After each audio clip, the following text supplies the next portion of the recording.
Haiti's First Lady Mirlan Manigat and musician Michel Martelly will face each other in a runoff election to be the country's next president.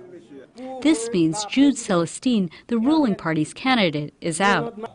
The announcement out of Port-au-Prince is the latest chapter in a months-long election saga. The decision on runoff candidates is in line with recommendations from some of Haiti's biggest foreign donors.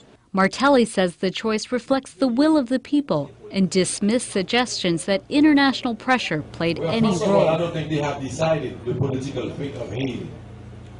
I think that the support that they have brought to Haiti matches the people's will toward change. The people had voted Martelly, and the day after the preliminary result, they had voiced their concern. So it's just that justice has been made.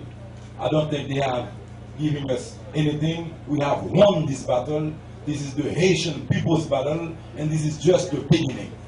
A devastating earthquake and an outbreak of cholera have made the already poor country even more reliant on foreign aid.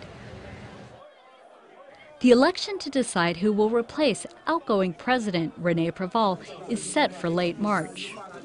Deborah Gimbera, Reuters.